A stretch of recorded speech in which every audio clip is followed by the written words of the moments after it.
Y'all, so I wanted to come and tell you about a traumatic experience that I just had.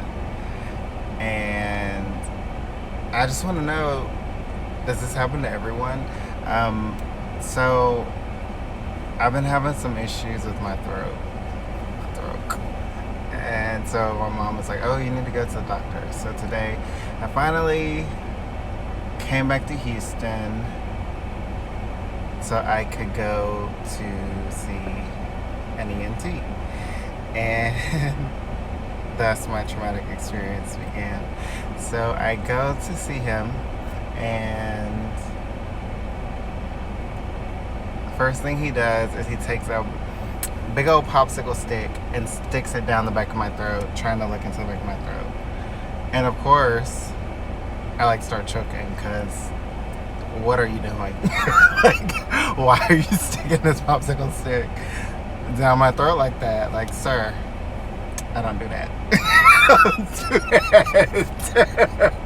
So I was just like, oh man, I felt violated by popsicle stick. So then after that, he looks in my nose with a little light. And he's like, oh, there's some swelling in the back of your nose. Okay. So then he's like, okay, so what I'm going to have to do is I'm going to have to numb you up so that I can go down your nose with, what is it? A video thing, like a telescope. I don't know what it is. So I'm like, okay. So then he gets this little gun and he starts shooting liquid down my nose to numb everything. He goes into my left nostril. Well, I don't know if you ever had liquid like rushing down your nose, but you can't breathe. Like, I couldn't breathe. So he does my left nostril. The liquid is still going down, and then he starts shooting it on my right nostril.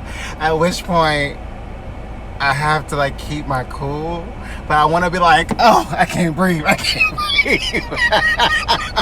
But of course, I'm having to sit there and play it cool, and I'm in trauma at this point. Like, I don't know what to do. I can't say anything. I'm just focused on remaining calm, trying to breathe. And so after that, he's like, okay, I'm gonna let you sit for 10 minutes and I'll be back. I'm like, oh, okay. Well, I'm left in the room by myself, and I immediately go into a panic because my throat, everything starts to numb. And at this point, I can't swallow. I can't swallow. So I'm like, I need some water. I need some water. Like, I can't swallow. It's just, it's too much. It's traumatic. It's traumatic. And so, finally, after about like 15 minutes, the guy comes back in the room and he's like, okay, we're gonna go down into your throat and check everything out.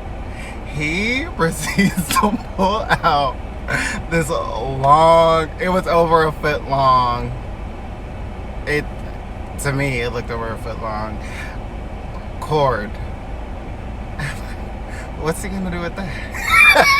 What's he gonna do with that? Y'all tell me why. He cuts his little light on and he proceeds to stick this thing down my throat.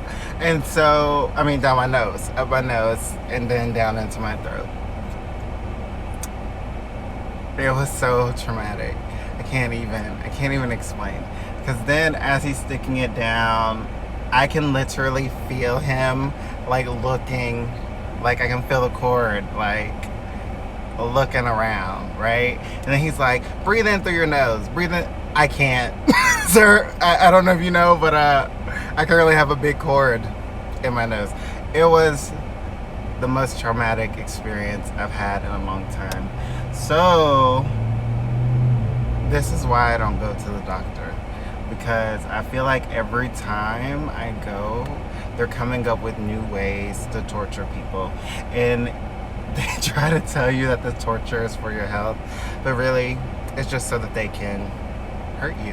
And so after all of that, he does all this to tell me, oh, you have allergies. Oh, thanks. Thanks so much. And so now he wants me to take a nasal spray, steroids, and an Allegra tablet once a day. Really? Really? I'm over these doctors.